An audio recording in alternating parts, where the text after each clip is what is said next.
Bismillahirrahmanirrahim. Assalamualaikum warahmatullahi wabarakatuh. Alhamdulillah. Tidak pernah berhenti kita memuji Sang Pencipta Allah atas segala nikmat yang dilimpahkan kepada kita.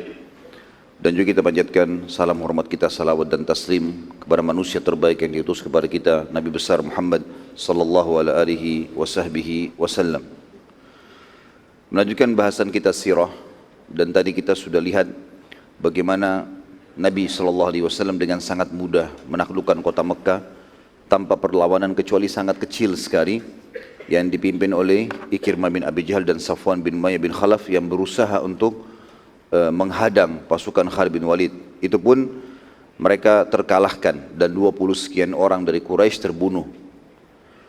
Nabi SAW pada saat itu menuju ke Ka'bah dan sempat membaca akhir surah Al-Fatih. Dan beliau pada saat itu membaca tapi belum melakukan khilaf di antara ahli sejarah apakah Nabi SAW tawaf pada saat itu atau cuma sekedar lewat sambil membaca kembali akhir surah Al-Fatih untuk memastikan kepada orang-orang Quraisy kalau aku adalah utusan Allah, karena bunyi ayatnya Muhammadur Rasulullah. Kemudian yang bersamaku ini bukan orang-orang biasa, para sahabat. Mereka adalah orang-orang pilihan Sang Pencipta Allah dan sudah disebutkan ciri-ciri mereka di dalam Taurat dan Injil. Terus Nabi SAW mengumandangkan akhir surah Al-Fatih ini sampai akhirnya Nabi SAW mendekati sumur Zam-Zam. Dan ini lanjutan bahasan kita dari yang bahasan tadi pagi. Nabi SAW menuju ke sumur Zam-Zam. Lalu beliau SAW bersabda pada saat itu sambil memanggil Abbas, "Hai Abbas, kesinilah dan timbahkanlah air buat kami." Kata Nabi SAW, kalau bukan karena khawatir orang saling berebut, maka niscaya aku akan timba sendiri.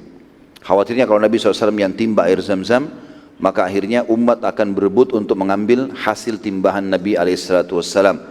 Maka beliau menyuruh Abbas untuk menimbahnya, paman beliau yang baru saja masuk Islam radhiyallahu anhu.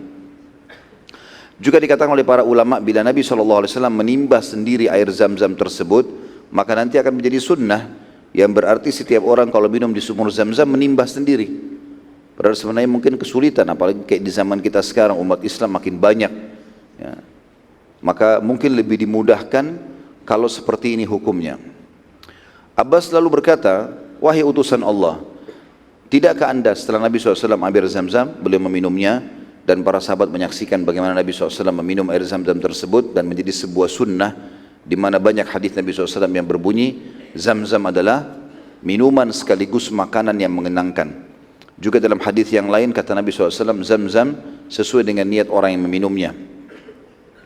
Setelah itu Nabi SAW dan keluar juga sebuah hukum tentunya ya, disunnahkan setiap selesai habis tawaf atau keliling Ka'bah untuk minum air Zam-Zam, sebagaimana kita tahu dalam masalah umrah dan haji. Abbas radhiyallahu anhu lalu setelah minum Zam-Zam tadi bersama Nabi SAW, dia mengatakan, "Wahai utusan Allah, tidakkah anda mendatangi rumah anda yang dahulu anda tinggal bersama Khadijah?" Jadi ada rumah Nabi SAW dulu besar. Khadijah radhiyallahu anha tinggal di komplek elitnya Mekah, bersebelahan dengan Abu Jahal, Abu Lahab, Umayyah bin Khalaf, orang-orang tokoh Mekah. Nabi SAW dulu tinggal di komplek itu. Tetapi waktu Nabi SAW hijrah ke Madinah bersama dengan seluruh sahabat hijrah, maka seluruhnya menjadi rampasan orang-orang Mekah, dirampas secara paksa. Dan uniknya yang mengambil rumah Nabi SAW adalah sepupunya sendiri, namanya Aqil bin Abi Talib. Ya, ini saudaranya Ali bin Abi Thalib, tapi dia tidak masuk Islam. Maka kata Abbas, tidakkah anda ya Rasulullah mendatangi rumah anda? Sekarang anda sudah menang, Mekah sudah direbut. Satu Mekah sekarang miliknya Nabi, bukan cuma rumah beliau, rumahnya orang kafir semua dengan orang-orang kafirnya semua jadi hak Nabi SAW. Karena pasukan muslimin masuk dengan kekuatan di sini, walaupun mereka tidak sempat melawan. Beda hukumnya kalau ada kesepakatan damai sebelumnya. Tapi kalau pasukan masuk di satu wilayah dan berkuasa, maka seluruh wilayah itu menjadi harta rampasan perang. Maka Nabi SAW menunjukkan adab dan akhlak yang luar biasa dalam Islam, yang luar biasa di dalam Islam. Beliau mengatakan, "Wahai Abbas, apakah Aqil bin Abi Talib masih meninggalkan tempat tinggal buat kami?" Aqil adalah salah satu kerabatku, Nabi SAW jelaskan, padahal Abbas tahu kalau itu adalah ya keponakannya.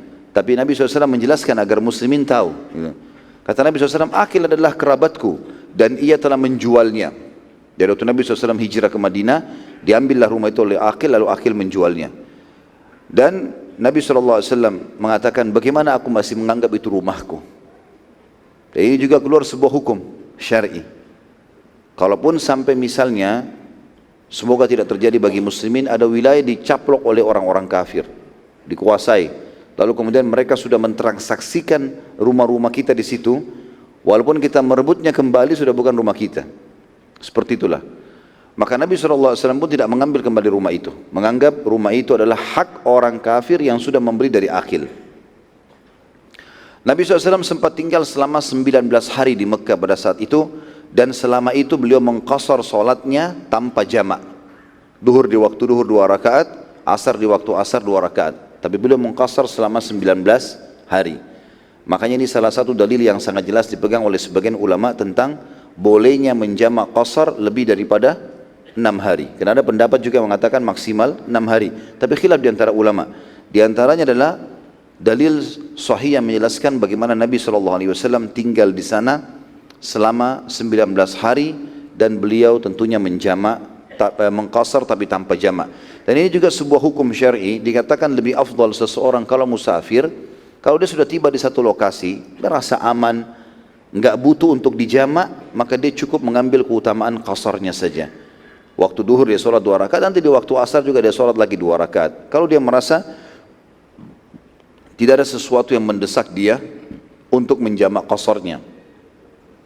Nabi SAW lalu memerintahkan agar Quraisy semuanya, karena mereka tawanan perang, satu kota Mekah dikumpulin di sekitar Bukit Safa. Jadi waktu itu kebetulan memang masyarakat kalau dikumpulkan dekat Bukit Safa dan belum ada bangunan kayak kita sekarang, ya. Safa dan Marwah dulu diibaratkan gunung, dua gunung yang kosong, tidak ada bangunan di situ. Memang betul dipakai sa'i berjalan, karena dari zaman Ibrahim alaihissalam, tapi tidak dibangun bangunan di zaman Quraisy dulu. Maka seperti masih lembah padang pasir. Dikumpulkanlah seluruh orang Quraisy di situ. Dan Nabi SAW menyampaikan ceramahnya atau khutbahnya yang masyhur, yang isinya sangat tegas, yaitu memberantas semua keputusan-keputusan jahiliyah. Mulai hari itu tidak lagi kemusyrikan di Mekah, semuanya harus bertauhid, ya. Dan juga tidak boleh ada riba, praktek zina, semuanya yang haram diterapkan. Dan Nabi SAW menyampaikan tidak ada lagi kemusyrikan, tidak ada lagi riba, tidak ada lagi zina di Mekah. Lalu beliau menutup mengatakan semua perkara jahiliyah mulai hari ini di bawah telapak kakiku, kecuali pengurusan Ka'bah dan jemaah haji. Yang lain semua sudah tidak ada lagi, dihapus. Ya, seperti mengundi nasib, penyihir, segala macam, dukun, ini sudah enggak ada semua. Islam yang diterapkan pada saat itu. Lalu Nabi SAW bersabda dalam pernyataannya yang masyhur, setelah mengingatkan semua hukum Islam, Quraisy sekarang merasa takluk, mendengar. Kata Nabi SAW, wahai Quraisy, kira-kira menurut kalian, apa yang akan aku lakukan pada kalian? Sekarang pasukan menguasai satu lokasi bebas, mau buat apa saja. Mau dibunuh, mau dibebasin, mau dijadikan budak, bebas-bebas saja. Hukum syar'i pun membolehkan itu. Dalam arti kata kalau memang dianggap mereka adalah pembangkang-pembangkang yang berbahaya bagi muslimin, bisa saja dihukum mati. Ya.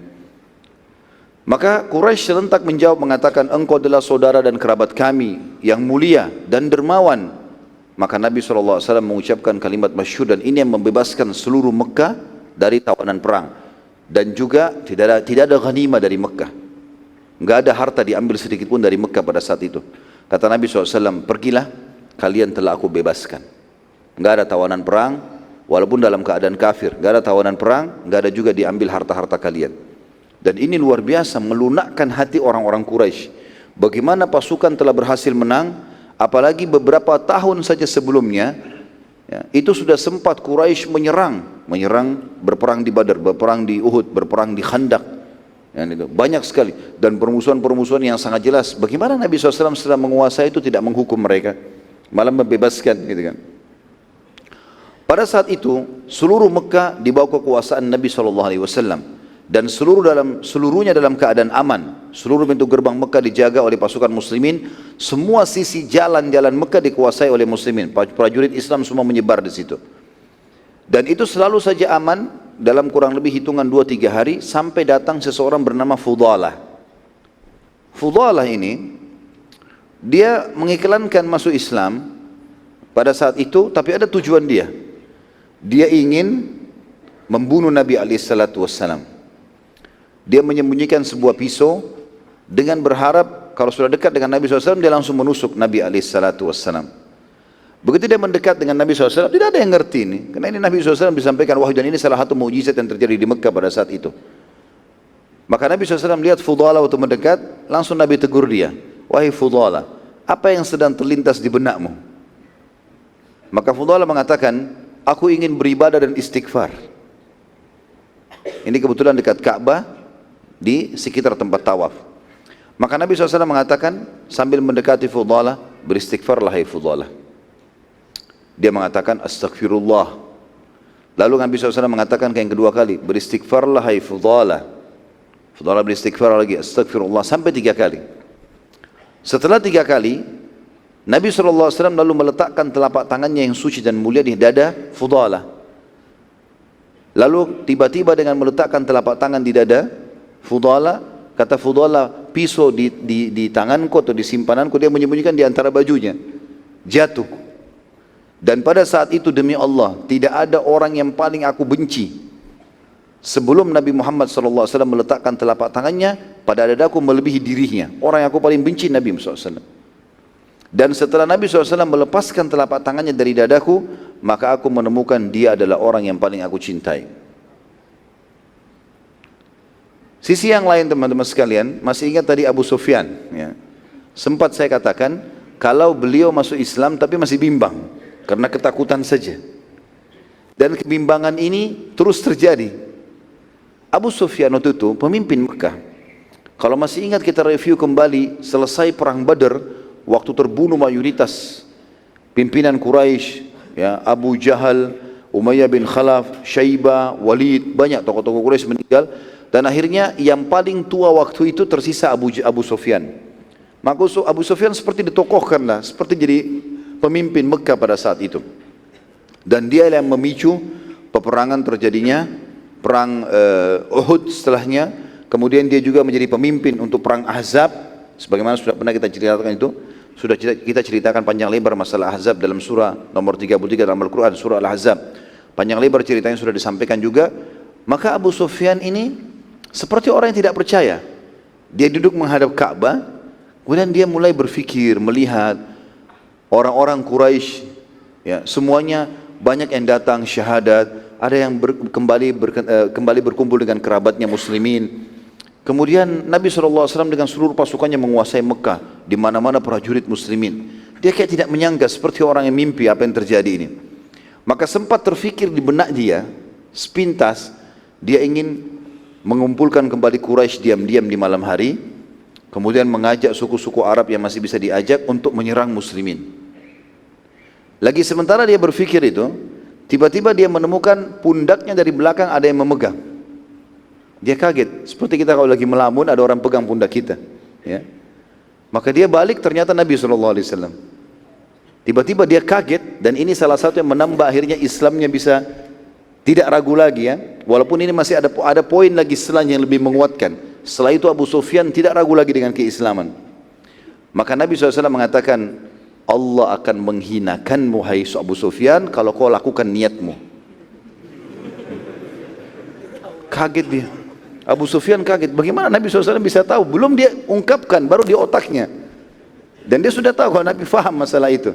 Allah akan menghinakanmu Abu Sufyan kalau kau jalankan niatmu. Maka pada saat itu Abu Sufyan heran, berkecamuk di benak dia, ini kayaknya benar Rasulullah ini, gitu kan. Enggak mungkin dia bisa tahu seperti ini. Pada saat itu Nabi SAW tinggalkan Abu Sufyan, cuma ucapkan kalimat itu saja, ditinggalkan. Abu Sufyan berkecamuk di pikirannya antara dua pikiran tadi, mengumpulkan orang-orang Arab dan Quraisy untuk menyerang muslimin dengan ketakutan karena Nabi tahu. Maka ada 2 orang temannya, 2 orang ini pimpinan Quraisy juga, namanya Utad ibn Usaid dan Harith ibn Hisham. Usaid dan Hisham, ayahnya kedua orang ini, Utad ibn Usaid, Usaid ini mati terbunuh dalam keadaan kafir.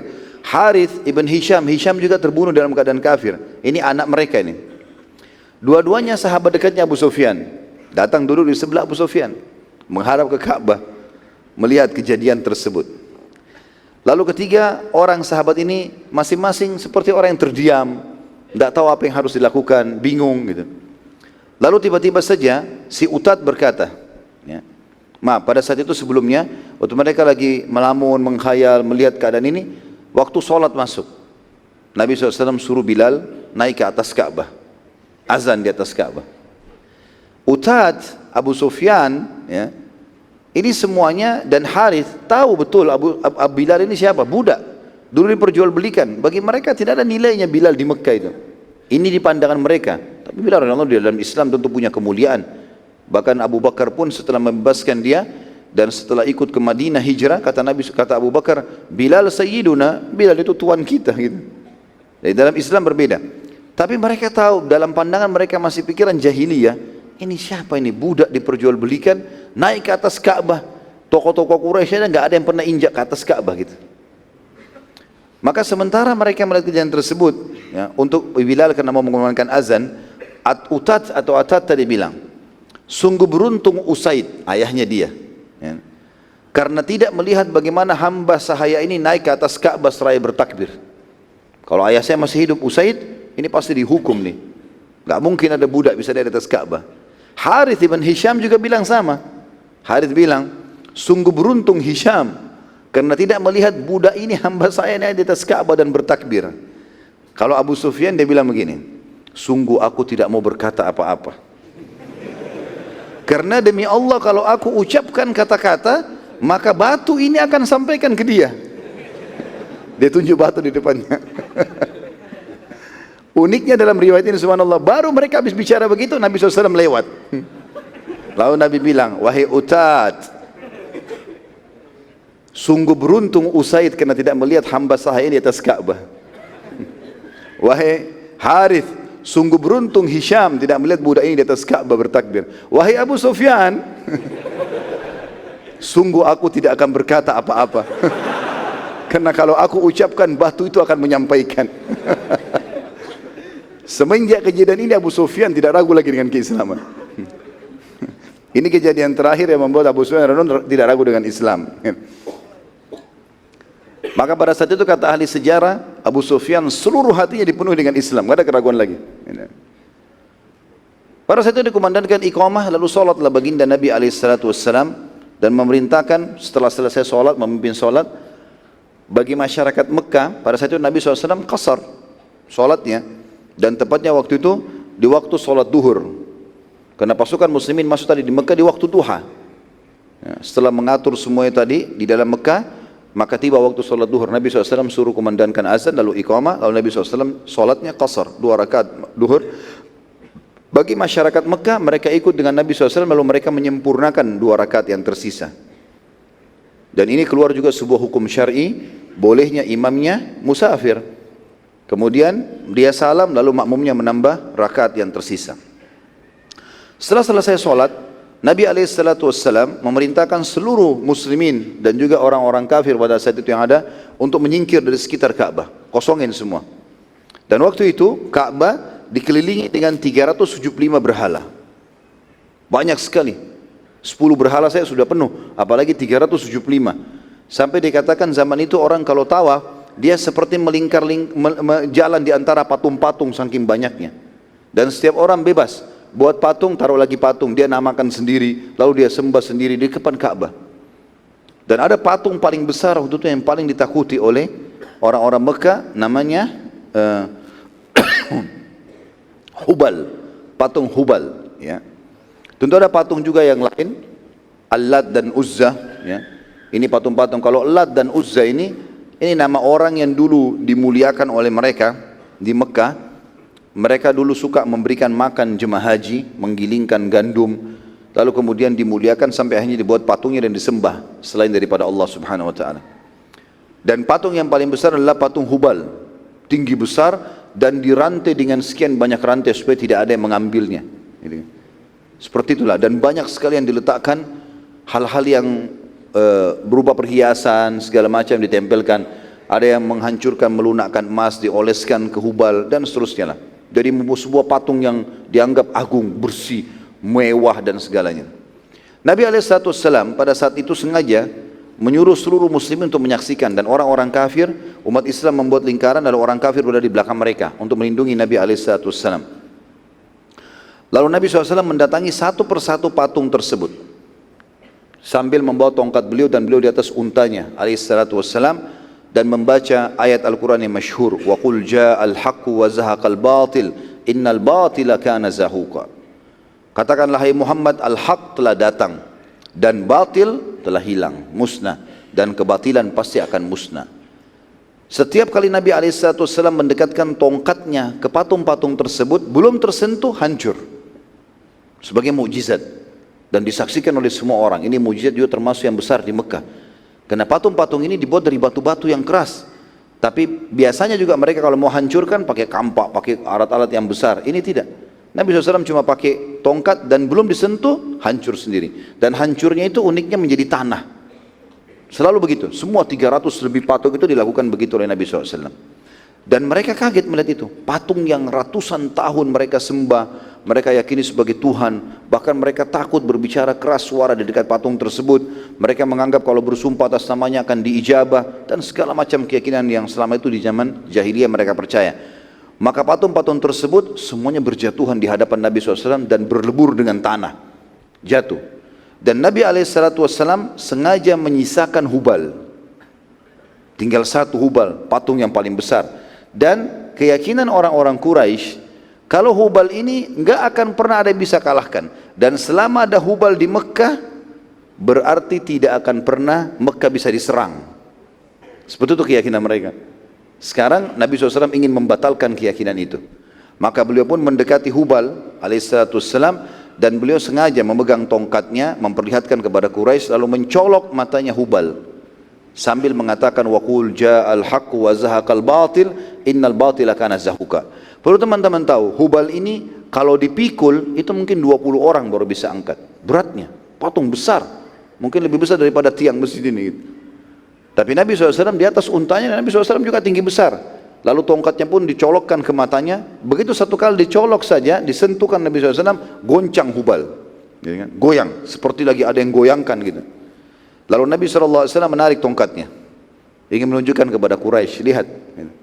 Lalu Nabi SAW melakukan yang kedua kali, sambil membaca wa qul ja'al haqqu wa zahaqal batil innal batila kana zahuqa. Lebih keras lagi suara Nabi SAW, memberitahukan kepada mereka, ini dalam bahasa Arab, kebenaran telah datang, kebatilan pasti akan musnah, dan kebatilan pasti akan musnah, enggak mungkin tidak. Maka Hubal pun akhirnya jatuh rubuh dan menjadi kepingan-kepingan pecah. Jadi saking besarnya Hubal sampai dia enggak melebur jadi tanah gitu. Dan Nabi SAW setelah melihat itu jatuh lalu mengatakan para sahabat, hancurkanlah.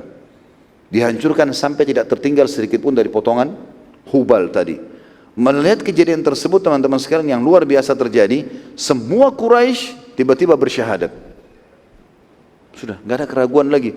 Ini patung yang selama ini mereka sembah, mereka pertahankan, ternyata hancur, lebur di tangan Nabi SAW. Dan hancurnya dengan cara seperti tadi, terhina, bukan dikeroyokin rame-rame, enggak, hancur dengan hanya sentuhan-sentuhan tongkat saja.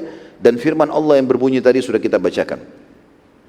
Setelah hancur semua dan berbondong-bondong orang mengucapkan syahadat, Nabi SAW sekarang ingin menyempurnakan pembersihan kota Mekah dari segala kesyirikan dengan masuk ke dalam Ka'bah. Perlu kita tahu teman-teman sekalian, Ka'bah di zaman itu di dalamnya pun banyak patung. Ada patung-patung juga, bahkan dindingnya itu dilukis-lukis, digambar-gambar oleh mereka, ya, rupaka-rupaka, jadi bentuk-bentuk gitu. Jadi seperti kita kalau dipahat, dibuat gitu ya. Maka Nabi SAW waktu itu mengetahui yang pegang kunci Ka'bah ada dari keturunan Abdiddar bernama Uthman bin Talha. Uthman bin Talha, waktu dia lihat kejadian tadi, patung-patung itu hancur, syahadat dia. Sudah enggak ada lagi kebatilan, enggak ada lagi kebenaran kecuali ini gitu. Maka Nabi SAW mengatakan kepada Uthman bin Talha untuk batangkan pintu Ka'bah. Maaf, Uthman bin Talha ini keliru. Bukan dia masuk Islam pada saat penghancuran Ka'bah, batu patung-patung, tapi dia masuk Islam bersamaan dengan Khalid bin Walid dan Amr bin As. Beberapa saat sebelum pembebasan kota Mekah waktu itu, yang waktu Khalid bin Walid keluar dari Mekah, kemudian Uthman bin Talha ini sahabat dekatnya Amr bin As dengan Khalid bin Walid didatangi oleh Amr bin As. Amr bin As masuk Islam di tangannya Najasyi. Lalu kemudian diajaklah masuk Islam oleh Amr bin As dan akhirnya mereka bertiga masuk Islam. Dan setelah mereka tiba di Madinah, kata Nabi SAW, telah datang kepada kalian anak-anak muda terbaiknya Quraisy. Uthman bin Talha memegang kunci Ka'bah dan dia turun-temurun dari kakek-kakeknya, dari keturunan Abdiddar. Nabi SAW mengatakan, hai Uthman, pergilah ke rumahmu, ambil kunci Ka'bah, bukakan, saya ingin masuk. Maka Uthman pun pergi ke sana, ke rumahnya. Kebetulan di rumahnya ada ibunya Uthman, tapi masih dalam keadaan kafir ibunya. Dan dia yang pegang kunci Ka'bah. Waktu Uthman pergi ke Madinah, masuk Islam, sama Amr bin As dan Khalid bin Walid radhiyallahu anhu ajma'in, maka yang pegang kunci ibunya. Lalu Uthman mengatakan, wahai ibuku, Rasulullah SAW memerintahkan aku untuk mengambil kunci Ka'bah dan kemudian membukanya. Kata ibunya, wahai Uthman, apakah engkau tidak mengingat kejadian antara dirimu dengan Muhammad mengenai kunci Ka'bah? Ibunya mengingatkan dia. Apa kejadian teman-teman sekalian? Waktu Nabi SAW masih di Mekah dulu, masih awal-awal dakwah, Uthman bin Talha ini termasuk tokoh Quraisy dan dia membenci Nabi SAW sebelum masuk Islam, di awal-awal Islam dulu. Dan Nabi SAW pernah mengatakan, hai Uthman, izinkan aku masuk ke dalam Ka'bah. Kata Uthman, tidak mungkin aku bukakan untukmu. Demi Allah, aku tidak akan membukakannya untukmu dan membiarkanmu masukinya selamanya, kata Uthman. Kata Nabi SAW, wahai Uthman, bukakan sebelum kunci Ka'bah berada di tanganku, dan aku akan berikan kepada siapapun yang aku inginkan. Ini kejadian di Mekah sebelum Uthman masuk Islam nih, dulu. Ya. Maka Uthman mengatakan, bila kunci Ka'bah berada di tanganmu, hai Muhammad, sungguh mati lebih baik bagiku daripada hidup dan menyaksikannya. Tapi ini cerita sebelum masuk Islam.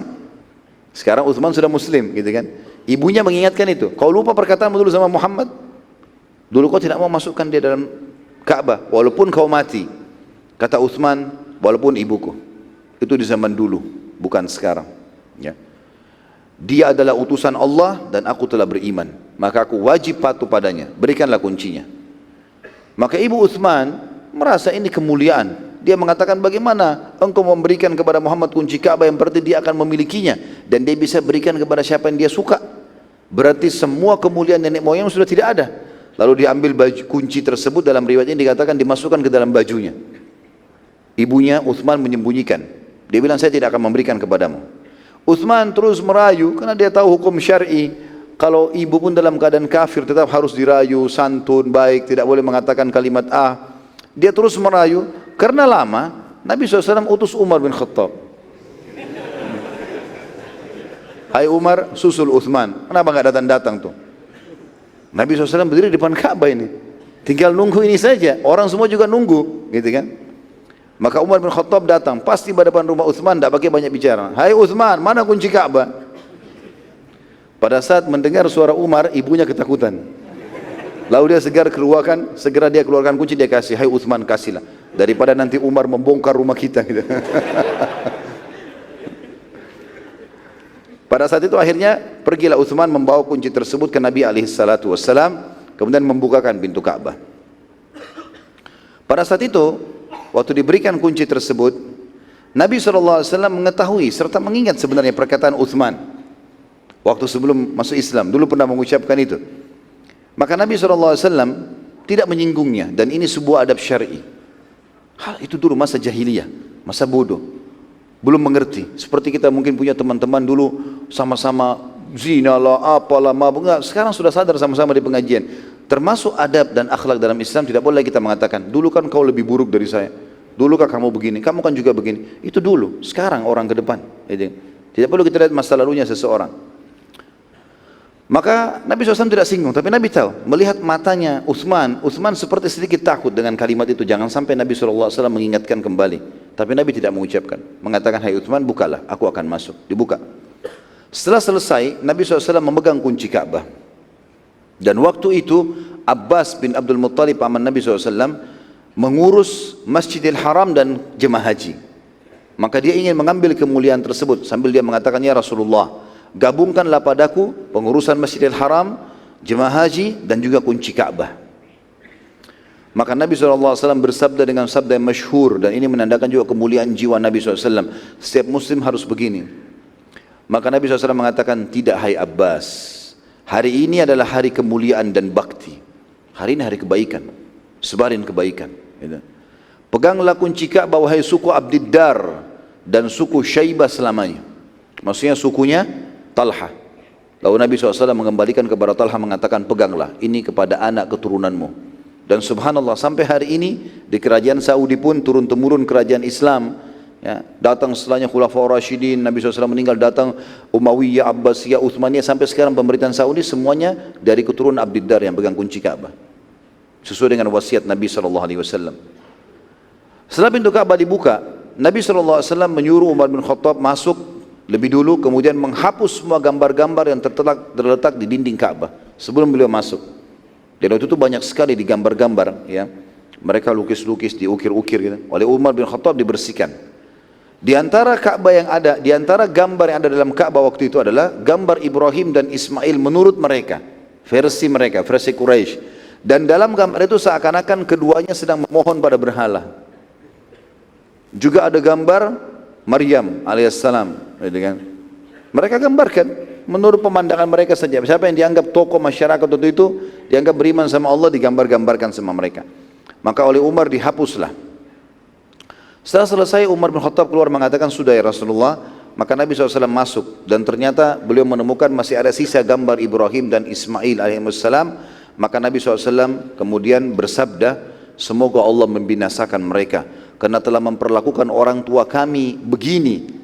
Lalu Nabi SAW menghapus dengan lengan baju beliau sendiri sisa gambar daripada Ibrahim dan Ismail alaihimussalatu wassalam. Lalu Nabi SAW sholat 2 rakaat. Dan waktu itu kebetulan, waktu masuk setelah Umar bin Khattab keluar, Nabi SAW tidak mengizinkan orang masuk kecuali Bilal. Dan ini kemuliaan Bilal radhiyallahu anhu. Ini saya sudah ceritakan dalam serial sahabat Bilal radhiyallahu anhu, bagaimana ini termasuk kemuliaan yang khusus. Karena Nabi SAW masuk itu tidak mengajak orang lain, siapapun tidak boleh ikut kecuali Bilal. Lalu Nabi SAW sholat 2 rakaat di situ. Dan ini niatnya sholat tahiyat masjid. Tentu teman-teman sekarang kalau mau masuk sholat dalam Ka'bah, ditutup, ada pintunya, nggak dibuka kecuali untuk tamu-tamu kerajaan. Tapi ada di sebelah Ka'bah ada hijri Ismail yang melengkung dan ada 3 lampu, itu juga termasuk bagian dari Ka'bah. Sebagaimana sudah pernah kita jelaskan di awal-awal sirah kita, kalau di zaman Abdul Muttalib pernah Ka'bah mau dibangun, tapi karena harta mereka nggak cukup yang halal, maka Ka'bah menjadi kecil dan hijri Ismail tidak masuk. Di zaman Ibrahim AS sampai ukuran hijri Ismail. Jadi kalau orang sholat dalam hijri Ismail sama dengan sholat dalam Ka'bah dan diniatkan untuk tahiyat masjid. Setelah selesai sholat 2 rakaat, Nabi SAW keluar bersama Bilal, dan ternyata di depan pintu sudah ditunggu oleh Abdullah bin Umar radhiyallahu anhu. Dan Abdullah bin Umar ini sahabat Nabi terkenal dengan sahibut ta'assi. Artinya orang yang luar biasa mengikuti sunnah-sunnah Nabi SAW dengan sangat detail. Betul-betul luar biasa. Apa saja Nabi kerjakan SAW. Jangankan bicara wajib, yang sunnah-sunnah, bahkan perilaku biasa, cara jalannya Nabi, Nabi pernah mampir di mana, semuanya diikuti oleh Abdullah bin Umar. Makanya dikenal dengan sahibut ta'assi. Di zaman setelah Nabi SAW meninggal, pernah satu kali Abdullah bin Umar memimpin kafilah haji dari Madinah. Di tengah jalan dia berhentikan, ada 70 ekor unta, berhenti semua. Lalu kemudian dia mengatakan, tunggulah dan saksikanlah. Turunlah dia dari untanya, dia jalan. Orang semua lihat, Abdullah bin Umar sahabat Nabi, ulamanya sahabat waktu itu, ulamanya muslimin. Orang semua lihat sampai kejauhan tinggal bayangan. Lalu Abdullah bin Umar datang ke satu sebuah tempat itu, lalu beliau buang air kecil di situ. Lalu kembali lagi. Ada beberapa sahabat Nabi yang masih hidup waktu itu dan tidak mengerti, lalu bertanya, wahai Abdullah bin Umar, apakah anda memberhentikan kami semua ini hanya menyaksikan anda kencing di situ? Kata Abdullah bin Umar, iya, karena saya ingin menyampaikan kepada kalian pada saat saya sedang berjalan bersama Nabi SAW menuju ke Mekah, beliau pernah mampir di sini, beliau pernah buang air kecil di situ. Ya, saking luar biasanya mengikuti kehidupan Nabi SAW. Maka pada saat itu Abdullah bin Umar tanya Bilal, hai Bilal, apa yang Nabi kerjakan di dalam? Kata Bilal, Nabi SAW sholat. Kata Abdullah bin Umar, di mana tempatnya? Ditunjukkan oleh Bilal. Lalu kemudian Abdullah bin Umar orang yang pertama mengerjakan sholat tersebut setelah Nabi SAW dan Bilal. Baik, Kita lanjutkan dengan kisah Hindun binti Utbah. Masih ingat tadi saya sampaikan ada 10 orang yang pasti disuruh bunuh, gitu kan? Termasuk diantaranya Hindun, istrinya Abu Sufyan. Abu Sufyan sekarang sudah masuk Islam. Hindun ini, karena dia tidak mau masuk Islam, dia berusaha menyelinap di antara masyarakat Mekah. Tapi dia termasuk target, kalau ditemukan harus dibunuh. Rupanya Nabi SAW kena melihat masyarakat Mekah banyak yang masuk Islam. Hindun belum masuk Islam waktu itu. Maka Nabi SAW kumpulkan. Salah satu yang dikumpulkan Nabi SAW khusus kaum wanita, dikumpulin sendiri. Ada tradisi-tradisi jahiliyah yang harus dihilangkan, tidak boleh ada. Maka Nabi SAW mengumpulkan mereka setelah syahadat, ya, pada saat itu mereka ikrarkan syahadat di depan Nabi SAW, maka Nabi mengatakan kalian harus mengambil janji setia, menyebutkan janji setia, ikrarkan itu. Yang pertama, kata Nabi SAW, tidak boleh lagi ada syirik bersama Allah SWT. Tidak lagi sekutunya Allah. Gak ada patung, gak ada jimat, gak ada apa-apa. Tawakal dan berpasrah kepada Allah. Rupanya Nabi SAW ucapkan itu, terdengar di dalam saf, ya, perempuan-perempuan ini ada suara. Lalu dia mengatakan, karena Nabi SAW mengatakan, ikrarkan la ilaha illallah, wahdahu la syarikalah, lahul mulku wa lahul hamdu wa huwa ala kulli syai'in qadir. Dalam bahasa Arab, ikrarkan itu. Maka tiba-tiba ada suara dari saf perempuan mengatakan, wahai utusan Allah, bila seandainya Tuhan-Tuhan selain Allah berguna, maka akan bermanfaat buat kami hari ini. Ternyata suara itu suaranya Hindun. Hindun ratunya Mekah, gitu kan. Waktu dia ngomong di antara saf perempuan, gerumun banyak perempuan begitu, Nabi SAW kenal. Nabi mengatakan Hindun. Hindun kan ini target harus dibunuh. Langsung Hindun mengatakan asyhadu an la ilaha illallah wa anna Muhammadar Rasulullah. Baru syahadat waktu itu. Lalu Nabi SAW tersenyum. Nabi menerima itu.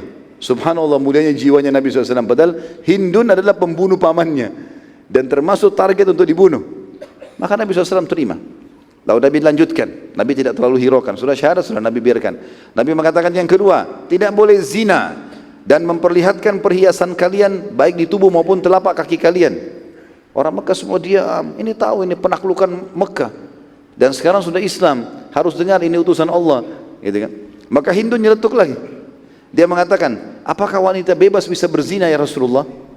Karena tradisi orang di Mekah yang berzina kalau wanita hanya perempuan hamba sahaya. Enggak ada wanita bebas berzina walaupun mereka di zaman jahiliyah. Maka pada saat itu Nabi SAW tersenyum, tidak menjawab apa-apa. Yang penting sekarang poinnya tidak boleh berzina. Yang ketiga, tidak boleh membunuh anak karena khawatir miskin. Hindun nyeletuk lagi, ini masih mu'allaf. Dia mengatakan, wahai utusan Allah, kami membesarkan anak-anak kami, lalu kalian membunuhnya di Badr. Kan di perang Badr banyak dibunuh orang Quraisy. Termasuk yang mati ayahnya dia sama kakaknya dia. Kami besarkan anak-anak kami, lalu kalian membunuhnya di Badr. Nabi SAW senyum saja, enggak ditanggapi sama sekali gitu. Dan ini teman-teman sekalian, poin-poin ini ditekankan oleh Nabi SAW dan ini menandakan kemuliaan hati dan kesucian hati Nabi SAW. Bagaimana beliau tetap menerima keislaman karena targetnya menyampaikan Islam. Kalau orang itu belum masuk Islam dan punya keburukan terhadap Islam, mungkin itu bisa dihukum. Tapi orang kalau sudah syahadat, syahadat ini memberhentikan semuanya. Nggak ada lagi dendam dengan dia, nggak ada lagi apa-apa sama sekali. Dan ini pelajaran penting teman-teman sekalian. Maka pada saat itu Nabi SAW menunjukkan kepada kita bagaimana mendahulukan syariat Allah Subhanahu Wa Taala dan hanya menerima keislaman Hindun. Dan ini pelajaran yang luar biasa kita ambil dari kehidupan dia. Bagaimana jahatnya pun seseorang dan bencinya dengan Islam, tapi pada saat iman masuk ke dalam hati, maka dia pasti akan bisa menerima kebenaran. Dan bagaimana baginda Nabi SAW tidak pernah putus asa dalam berdakwah, sehingga beliau tetap menerima. Bisa dibayangkan kalau kasus kita berada di posisi baginda Nabi SAW, bagaimana beliau melihat depan matanya pamannya, sampai Umar bin Khattab berkata, kami tidak pernah melihat Nabi SAW menangis terisak-isak yang mengalahkan tangisan beliau pada saat di Uhud melihat jenazahnya Hamzah. Hidungnya dipotong, dadanya terbelah, darah semuanya, gitu kan. Dan itu perilaku Hindun, dan Hindun ini termasuk motivator terkuatnya Quraisy di perang Uhud. Bahkan dia mengeluarkan syair-syair yang mengatakan kepada pasukan Quraisy, kalau kalian lari dari kancah peperangan, maka kami akan meninggalkan kalian. Dia instruksikan semua wanita Mekah tidak boleh melayani suaminya. Dan orang-orang perempuan pada saat itu patuh. Jadi luar biasa bagaimana bencinya dengan Islam dan sekian banyak kisah berhubungan dengan masalah Hindun ini. Tapi setelah masuk Islam, Nabi SAW betul-betul target utamanya agama Allah, bukan yang lain. Maka beliau pun menerima masalah itu.